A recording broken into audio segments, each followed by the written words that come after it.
This podcast is sponsored by nobody. Hey dudes, welcome to Splat from the Past, the only 80s themed horror sci-fi show where things can get totally radical.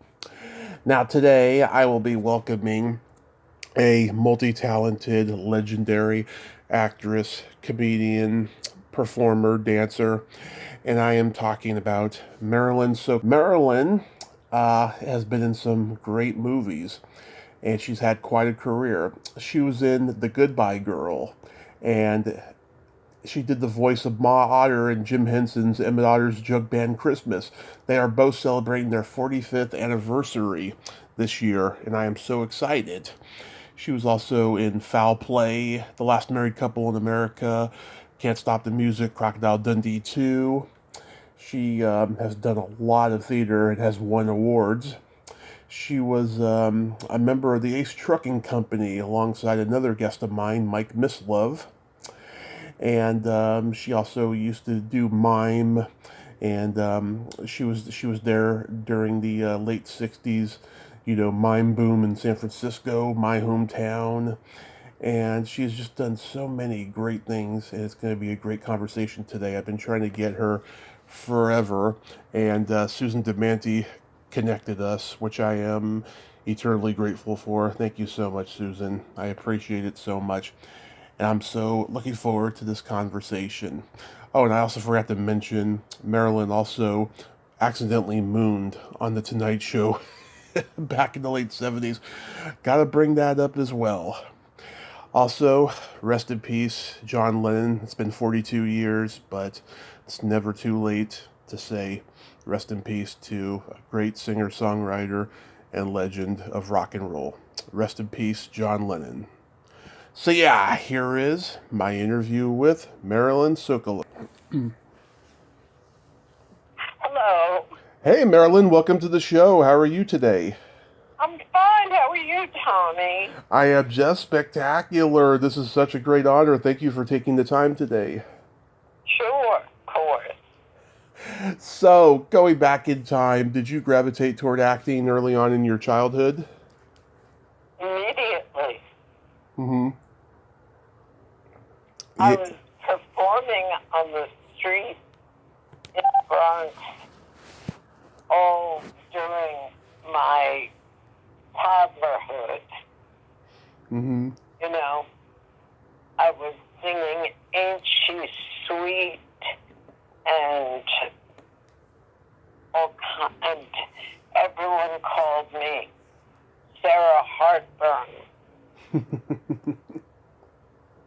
Yeah, so did you do school plays and community theater and all of that? Well, I played the Virgin Mary. The Virgin Mary? Yeah, I forget what grade it was, maybe 8th grade, something like that. Nice. And I was president of the drama club in high school, so I did some kind of play. I don't even remember what it was. And I went to Catholic University. Right. They had a high school drama lab, so I studied acting there. And you were also a dancer, right? At the Washington School of Ballet, yeah. Mm-hmm. Yeah, are you trained in all types of different dancing? Well, I've been doing jazz here in New York for the past few years. And a place called Luigi. Have you heard of it? Luigi, no. Luigi Jazz Center, really. A lot of very famous people have gone there, including Liza and Ooh.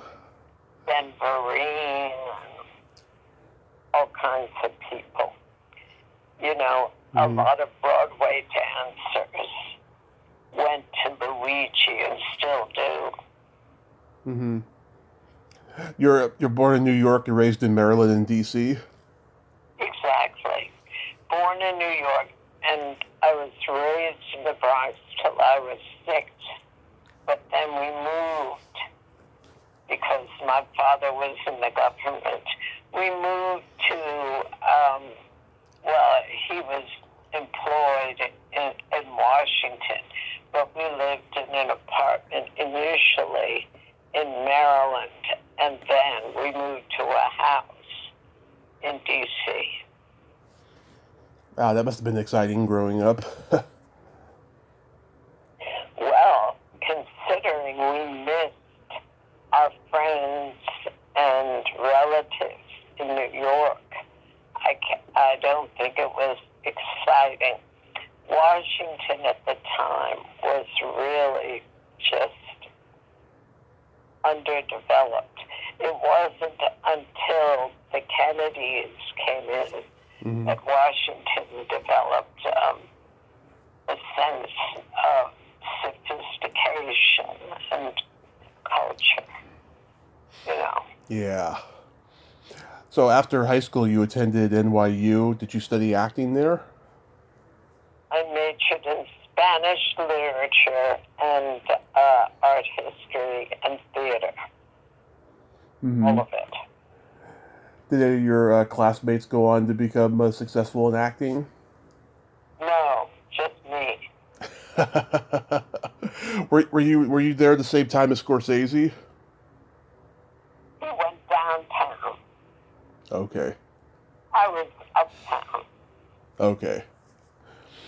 Yeah, New York was such a magical time back then. I mean, there was no internet. Everybody knew each other. It was such a community, and now it's gone. Well, I don't know how gone it is. I mean, that aspect of it is gone, but there's still a community. Yeah, I mean, it used to be, that everybody was just so much more supportive of each other. Now it's like everybody's on their own. Where do you get that from?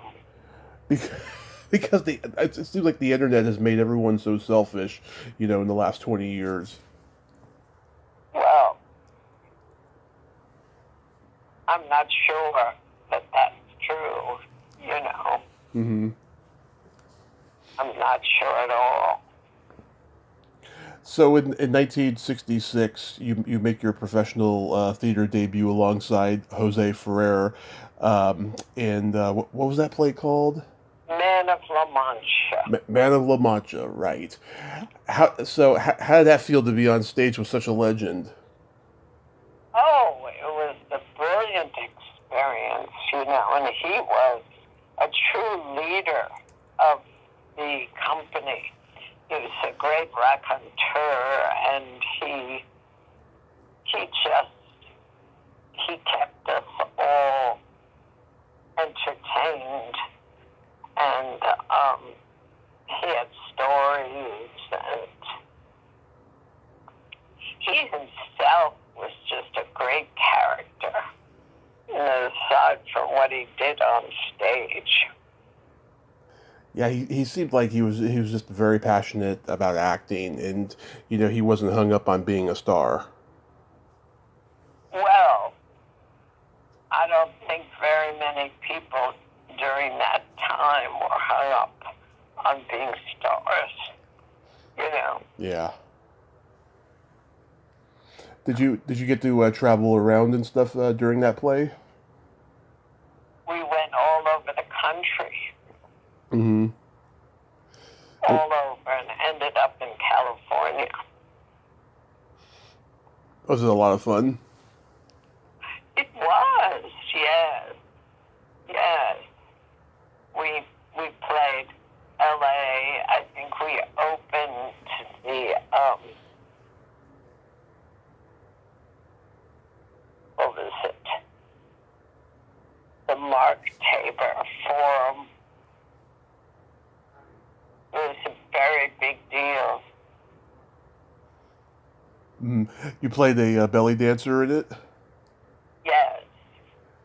Yeah, The gypsy dancer. Was that The Moorish dancer. Yes. was that one of the styles of dancing you already knew? No, I had to go to dance therapy to free up my pelvis. Wow. Yeah, and you eventually came around and liked it.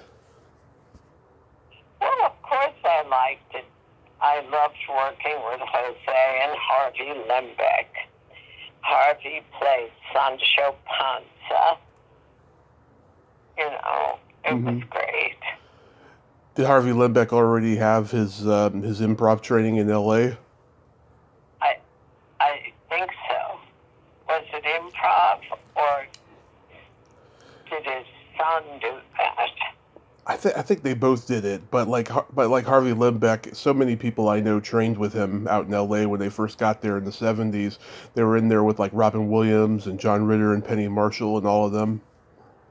Oh, yeah. Well, he was teaching then. Yeah. Right. Yeah. So you go to San Francisco and you join a mime troupe? Yeah, I'd heard about them. Mm-hmm. So I met up with them and auditioned and I got in. So then I traveled in the other direction across the country. But a very, very different tour because we played colleges and, you know, we were tear gassed in different places because it was during the Vietnam War and very often we preceded the recruitment, the Army recruiting.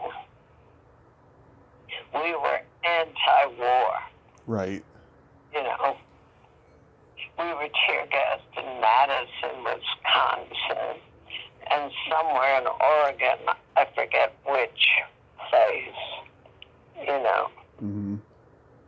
Was mime something you already studied, or did you just learn it as you went? No, it wasn't mime, it was commedia. They called themselves the mime troupe, but it was commedia. Okay. And I had done commedia at NYU. Okay. Yeah, I'm from San Francisco, so I love hearing about San Francisco in those days. Did you see the committee when they were there? Yes. Yeah. Was that magical, seeing them on stage?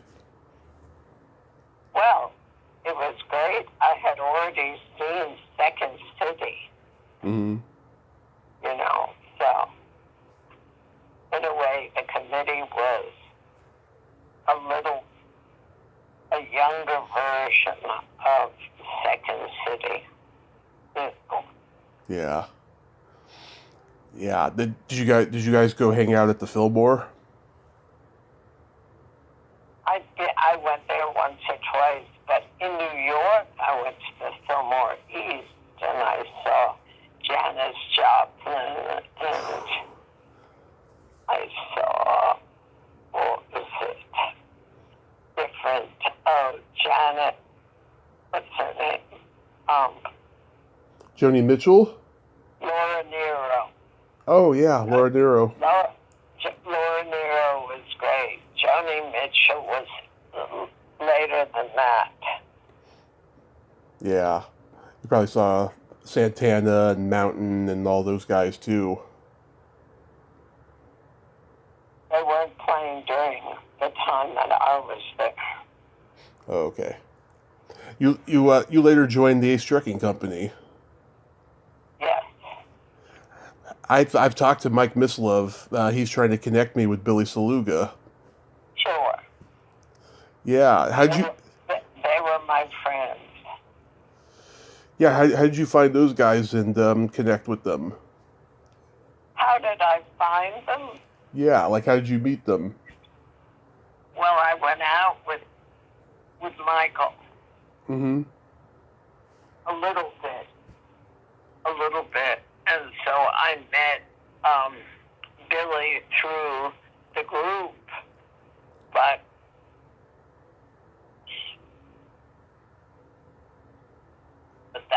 how it all came about. It was very casual, and we played the bitter end and the improv, Did you?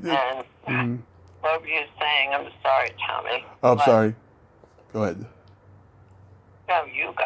Oh, did you play at the upstairs at the downstairs? No, I think Patty Deutsch did, but not me. Okay. The group didn't play there. Yeah. God. Anybody funnier than Fred Willard? I mean, he was a genius. Oh, he was brilliant, and so sweet, very sweet. Yeah. Really shocking that he passed away. Just unbelievably shocking.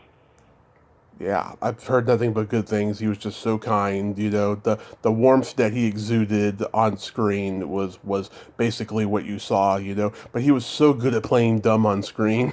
Of course, I'm with you. But you played the improv, so you knew Bud Friedman? A little bit. Did he have his monocle back then? No. No, that probably came later when he was doing. No monocle. Okay, that was probably later when he was doing an evening at the Improv. Yeah, I think so. Yeah, God, it was. You probably saw a lot of great comedians in that New York comedy scene. Well, I didn't see them performing. I saw Larry David at the bar waiting to get a spot. I remember that. That was probably like Lenny Schultz and Uncle Dirty and probably Jay Leno before he was famous. He wasn't there. Oh, he wasn't there yet? Okay. No.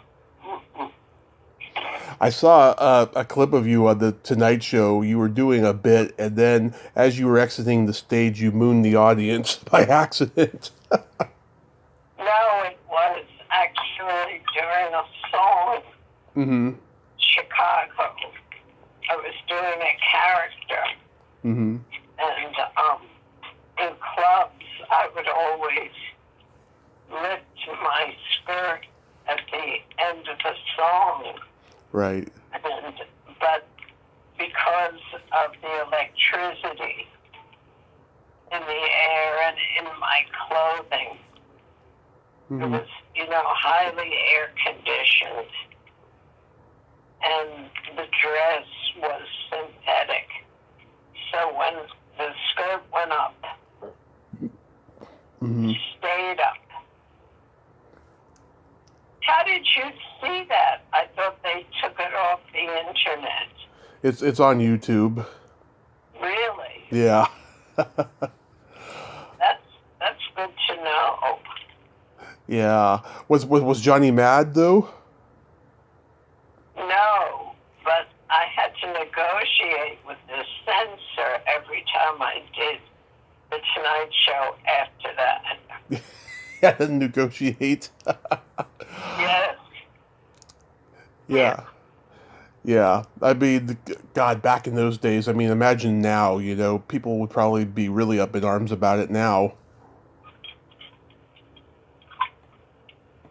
Up in arms about what? Oh, seeing a naked ass, even if it's for a second, on TV or whatever. It wasn't naked. I had pantyhose on, but okay. You could see my derriere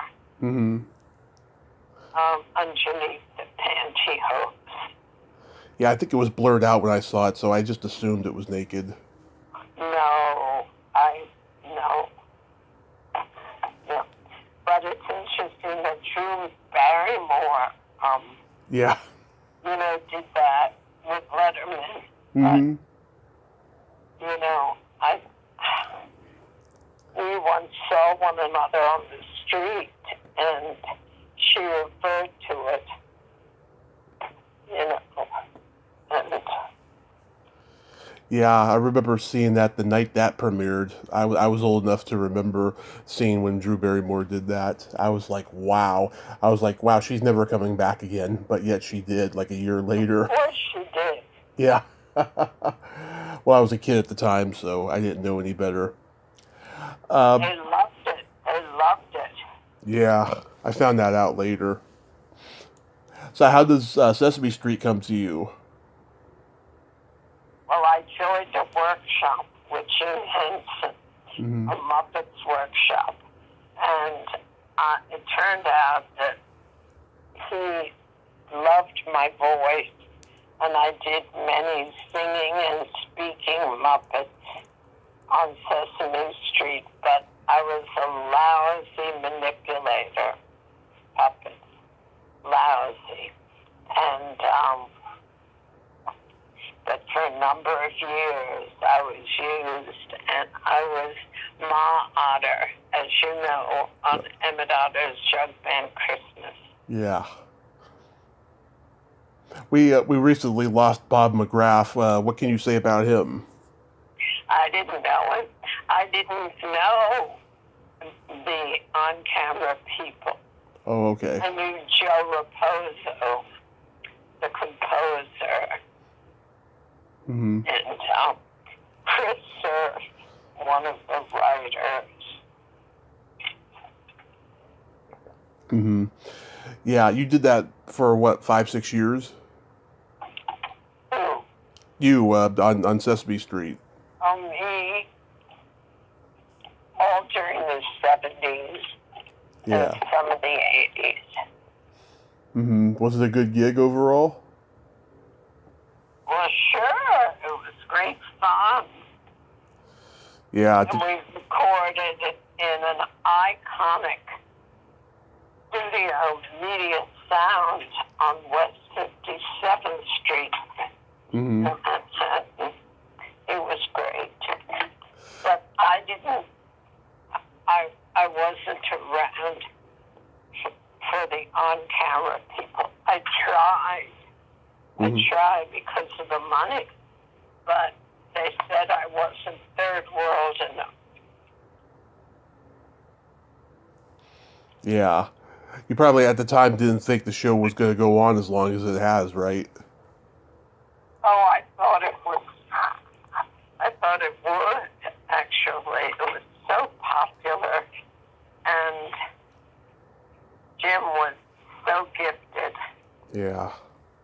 I had no thought of it going off, you know. Hmm. I just assumed, you know, it was going to stay forever. Right. And it did, and it does. Yeah, it's continued on. It's amazing too, and I think they've still used, the same old, I'm sure they've updated a little, but they've used, the same sets and everything. I mean, it's always been a community and a family over there. Oh, sure. So yeah, I mean, Emmet Otter's Jug Band Christmas, this was a huge staple of my house throughout my childhood. It used to play every December on HBO and Disney Channel, and I just adored it. I saw an interview recently where Paul Williams was asked, what is he the most proud of in his career? He said Emmet Otter's Jug Band Christmas. The music. He says it's Yeah. one of the finest achievements, and I agree. It is one of the finest achievements ever. I'm sure you get a lot of people writing to you about this. Occasionally, I get a request for my autograph Hmm. of pictures. Yeah, I think it really holds up. The otters are just so cute and so sweet. It was just it was a lightning in the bottle special.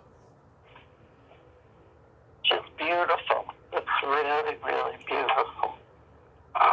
And Yeah. I trained with Jim. Hmm. He got regionalism out of my voice. He got my New York twang Yeah. out of my voice. Yeah, Ma Otter had that great line, a person's got to take chances in life or nothing will come to be or something like that. Yeah. Yeah, Wonderful. that's a wonderful line. Wonderful. Yeah, that's a wonderful line. I agree with that 100%. Now, that special was shot up in Canada. Did you have to go there to record your voice? No, they did the action in Canada. And Okay. I did a recording, and Frank Oz did the manipulation. Mm-hmm. And he used my recording to get the movement. But then, after that, then the video was in the recording studio in New York. And then I dubbed my voice Interesting, yeah. to the video. Yeah, it's just, What we did the singing, interestingly enough, in California with Paul. mm-hmm. Yeah. When's the last time you saw the special? Oh, I don't know. Whenever it was on, it's not on every year anymore. I know, which is so sad. I did see it on YouTube though last night. Really? Mm-hmm. Yeah, it holds up 45 years later. It really does. Which, by the way, were you doing it a couple of years before 1977? Was it one of those things that it took a while to come out?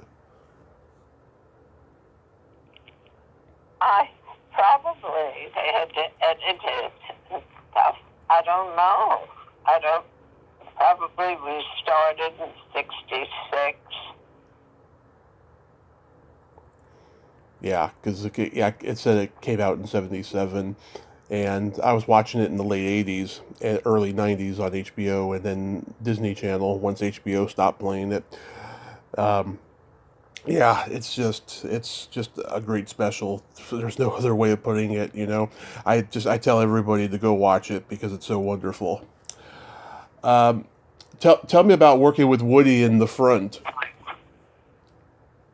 Well, it's more that I worked with Marty Ritt. Mm-hmm. I didn't really. I was in the scene with Woody, but he was not the director. Mm-hmm. Right. No. Yeah, Woody was just the actor in that movie. I think it's one of the most underrated things he's ever done. It's a great political satire. Yeah, but he had nothing to do with creating it. Right. So, it's great that he was in it, but he was kind of nasty to me. Oh. When I was in the scene, he was saying in between takes, this is not a comedy. And the crew saw that.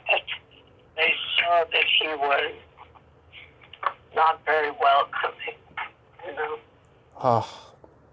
I would never be nasty to you in a dress like that. You looked so gorgeous and sexy in that movie. Thank you. Yeah. Wow. That's the first time I've ever heard anything about Woody being nasty on a movie set. That's interesting. I do know that he did not want to do that movie, but he ended up doing it anyways or something.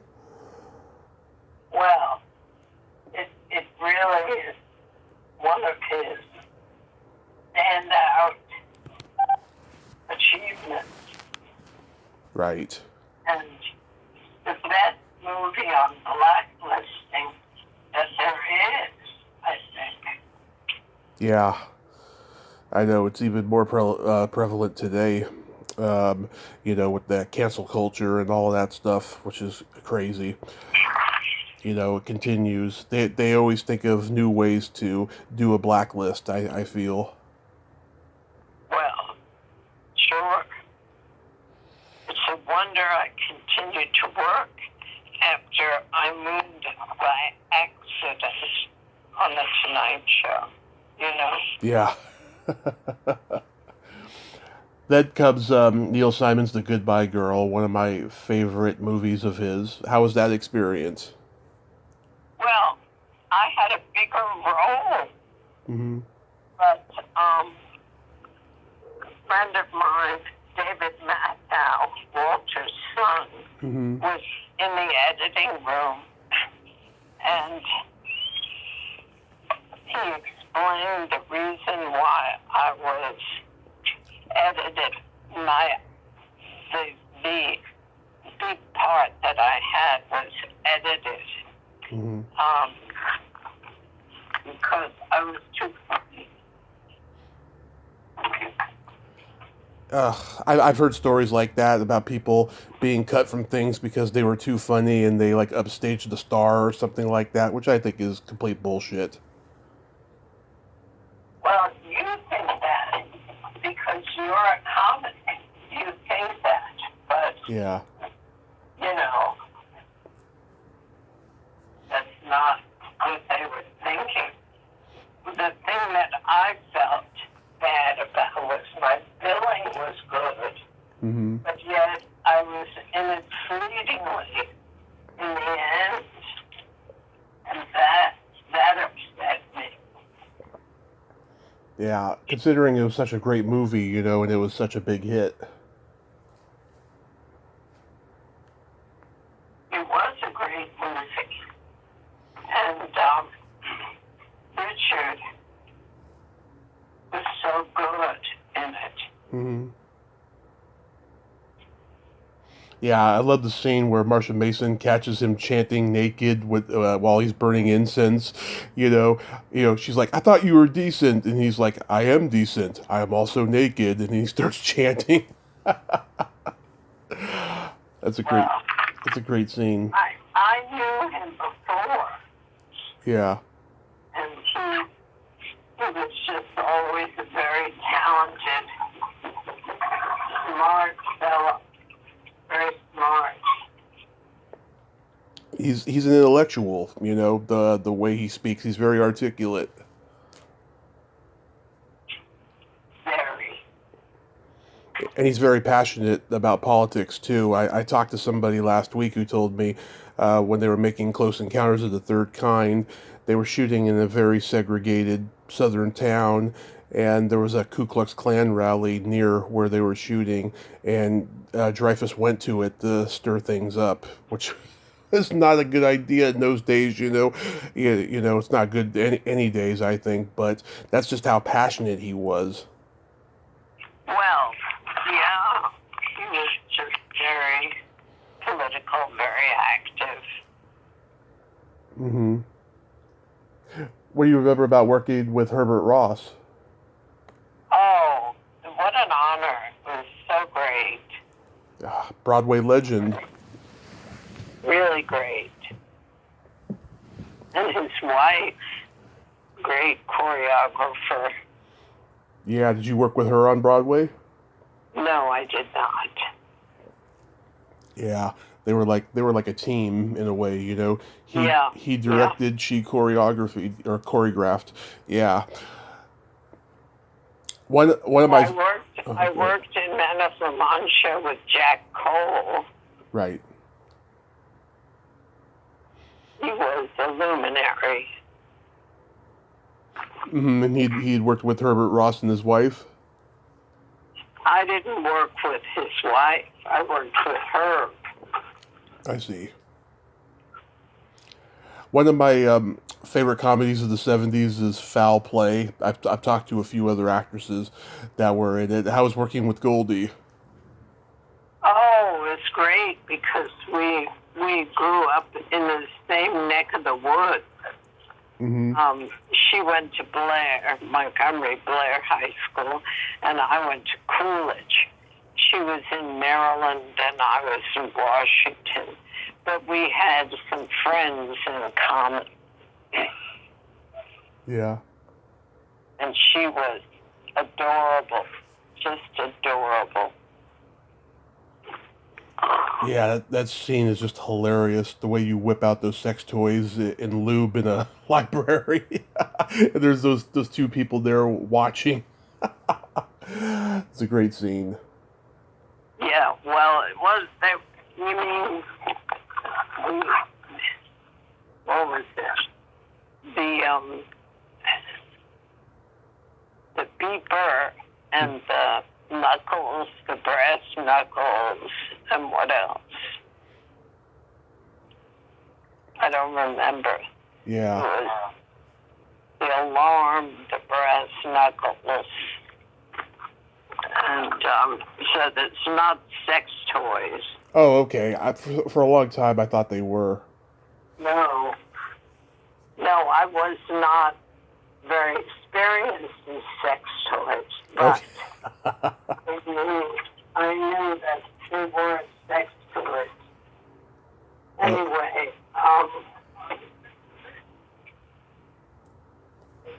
Yeah. I'd have to go back and watch it again because for a long time, that's what I thought it was. Another comedy I love that I think is very underrated is The Last Married Couple in America. oh yeah, that was great working with Joyce Stiegel and Natalie Wood. Yeah, that was one of her last movies. How was she working with? Delightful, and generous, kind. Yeah, so some of the best comedy she's ever done is in this movie, I think. Well, she was just charming, and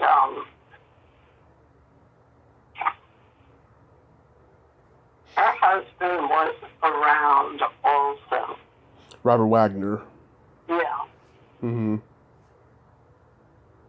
Also, too, Valerie Harper was in it. Weren't you up for Rhoda on the Mary Tyler Moore Show? I was. Yeah.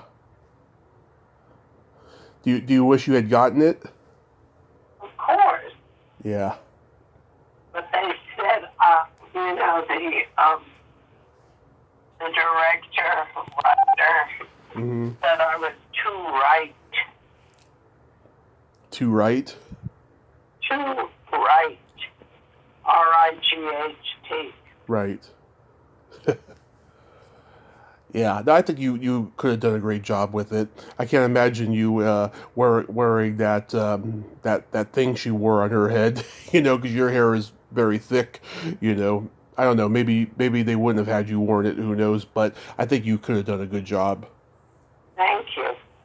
My hair is not really thick.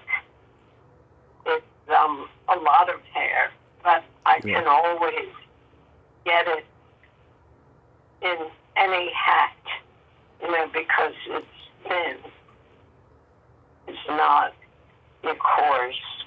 It's just thin and curly. Curly, I guess that's the word I was looking for. Yeah, curly. How was doing the Village People movie, Can't Stop the Music? Oh, that was great. I had a wonderful time. And Felipe and I, the Indian, and I became very friendly. But Bruce and I became friendly too. Yeah, they were like huge at that time. I mean, everybody knew who they were. Oh, it was so great. So great. We had so much fun. I can't believe, God, the amount of stars that was in this movie. Steve Guttenberg, he wasn't even a star yet, but he's in it.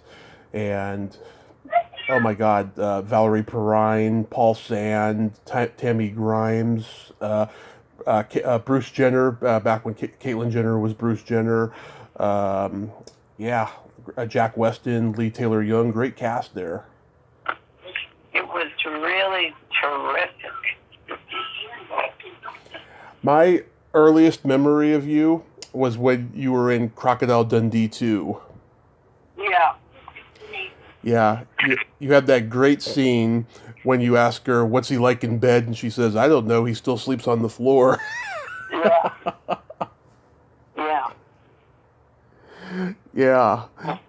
Did you know Paul and Linda? No, I did not.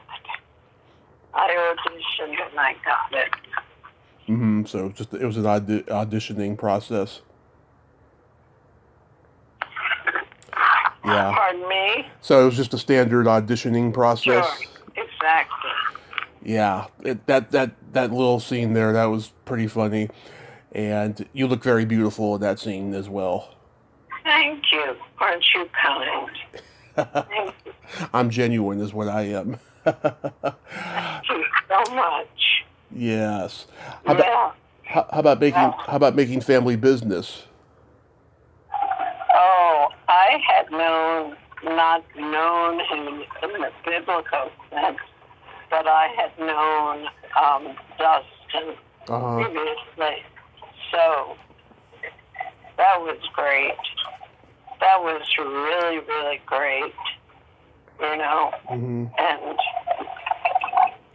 he was very supportive, very just a doll. And working with Sidney Lumet was an honor, you know. Yeah, everyone at the time was criticizing the movie because they're like, Sean Connery, Dustin Hoffman, and Matthew Broderick. They don't look like family members. It was just like, you know, a cash cow movie. They thought. Who cares? Exactly. They're all great actors. Well, I have a funny story to tell you. Okay. I was doing a radio show, and Ann Mira was taking Joan Hamber's place. And she was the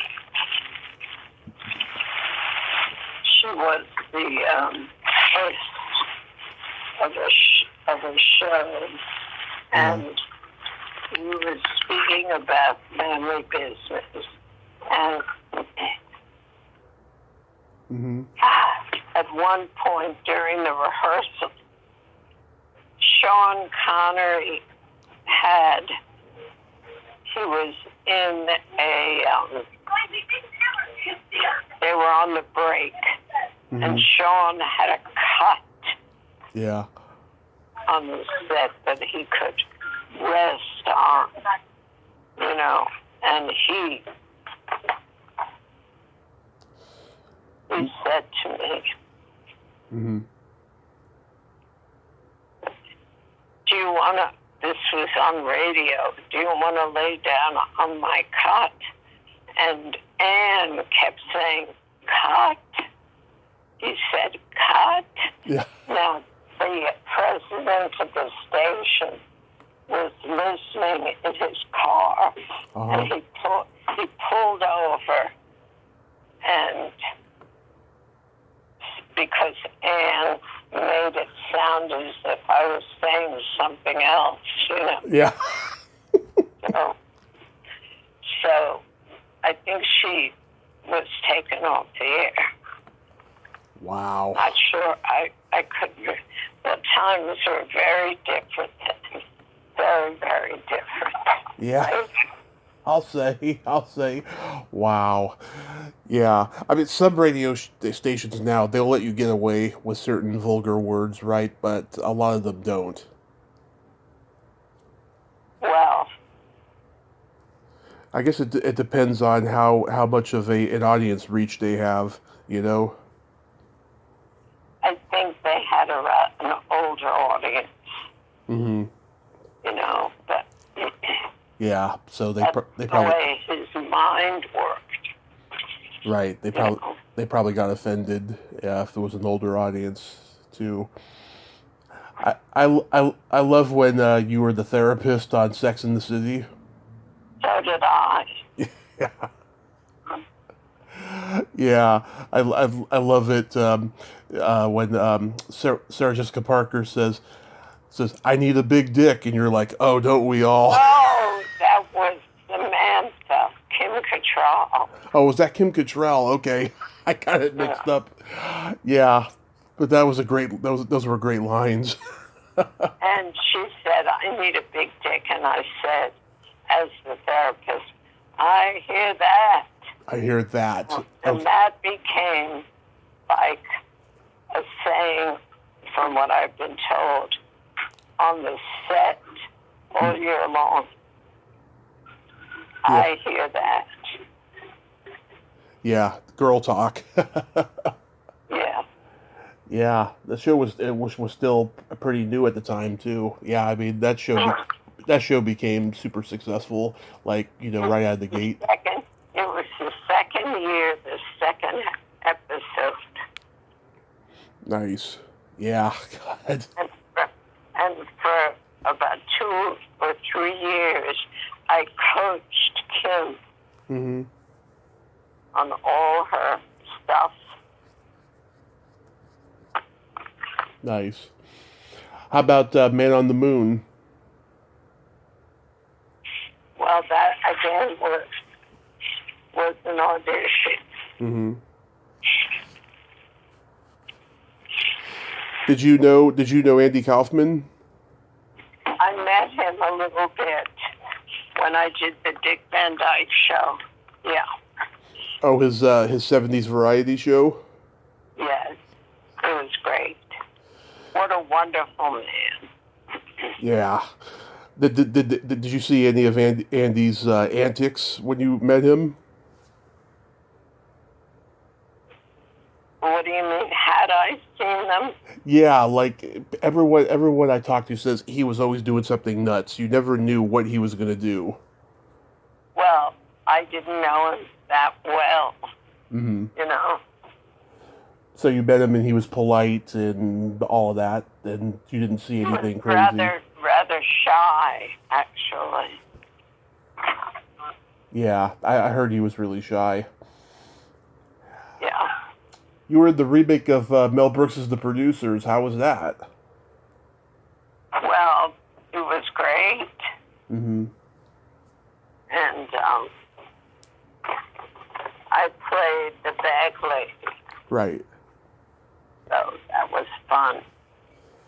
That first one, the original, is such a masterpiece. It's hard to remake a classic sometimes. I agree with you. Yeah. To remake it and make it as good as the original, that's not possible in so many situations. We live in a world now of remakes, and it's awful. They should just leave the classics alone. I was just watching The Importance of Being Earnest. Oh, yeah. The old one. Mm-hmm. With, I guess it was Michael Redgrave and I don't know who else, but it was brilliant. All those English actors. Crap. Yeah. So good. You did a one-woman show called Guilt Without Sex. What's the genesis of that? Well, I had been doing a lot of one-woman shows for a long time, mm-hmm. starting in the 70s, and it's just really autobiographical. That's what it is. Mm-hmm. And it ran a long time.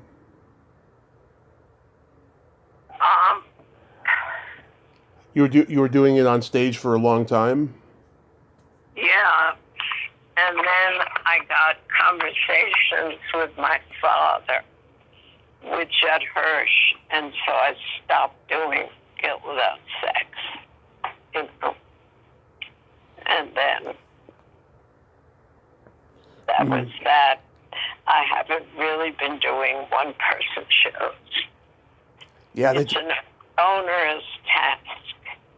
It's really difficult. Oh yeah, a one-person show. It takes a lot of discipline, a lot of skill to do that, especially if you're doing it for a couple of years or something. Well, a lot of energy. It takes a lot of energy. Yeah, I don't know how people do several of those, let alone one. It's you have to be just a very special, creative human being to do that.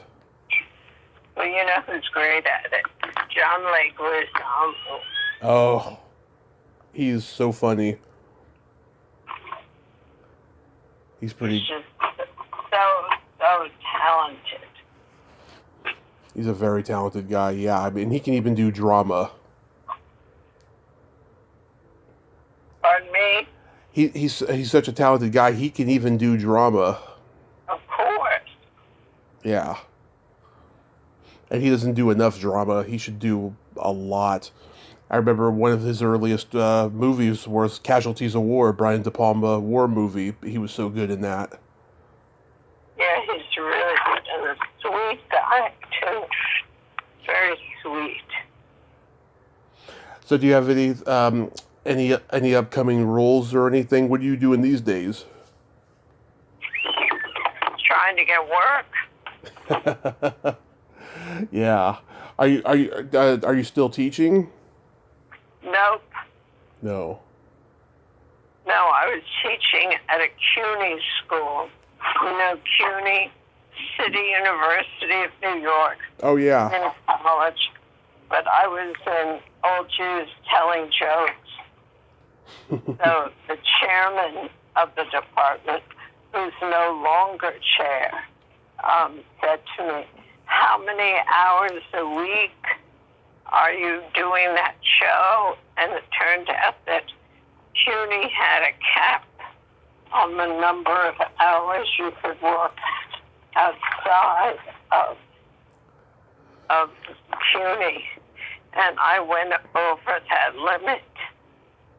So she let me go. It was really disgusting that she did that. Because I was being paid so well. Sorry you went through that. But did you get a satisfaction teaching that you didn't get, as an actor? Did I get what? Satisfaction teaching that you didn't get as an actor? They're very different. Very different satisfaction. Mm-hmm. It was great. I had a great time. I taught there, and I taught at the Actors Studio Drama School also, when they were at the new school. Yeah. I'm sure COVID was rough in New York with no live performing. Well, I wasn't performing then. Right. Oh. And Old Jews Telling Jokes ended before COVID. So. Mm-hmm. I'm sure during COVID you were just like, God, I gotta get up on stage. When's this gonna end? Well, I kind of was resting, Mm-hmm. So our good friend Susan DeManti connected us. Like, did you work with Susan before? No, we knew each other through Buddhism. Oh, you knew each other through Buddhism, yeah. She's met a lot of other actors through Buddhism, and she's connected me with them. I'm just like, wow, wow. It's really interesting that you met through that. You met through that, and not acting over the years and stuff. But she's a lovely woman. She is, yeah. Her and I are from the same town in the Bay Area. We're pretty close to it, and we just get along so well. And she's been just a good friend of mine the last 3 years. Which town?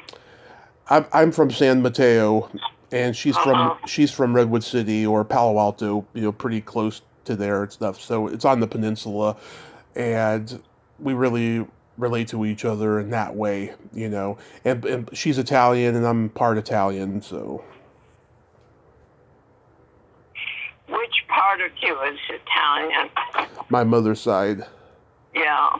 Yeah, my mother is Italian, English, Scottish. My dad is Croatian, Irish, and we think there's a little bit of Cherokee Indian in there. Wow. Yeah. Wow.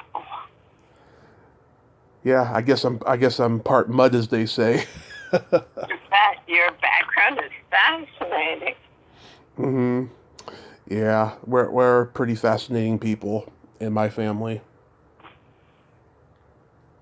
So you don't have anything upcoming you'd like to mention? Not yet, Hmm. but I hope so. Have you ever thought about writing a memoir? I have. I have pieces. Hmm. I have pieces that that I'm trying to put together. Yeah, everyone's writing a memoir these days. It seems it's pretty interesting, you know. And there was a period where it looked like nobody was going to buy books anymore. Everybody was going to like read books online or something. But it's like books are coming back. The literary world is back. That's pretty terrific, isn't it? It is, you know, because I was just, because the internet, has just changed the world in so many different ways, and things have gone away and things have come back, but like I didn't think that the literary world was going to be in a slump for a while, but it's coming back. Everyone's writing books now. Even I am. I'm writing a memoir I've been working on for a year and a half on and off. It's not easy. Mm-mm. It's very tedious and it can get boring at times, but once you're in it, there's no stopping. Well, I wrote a piece Hmm. years ago for GQ. For GQ.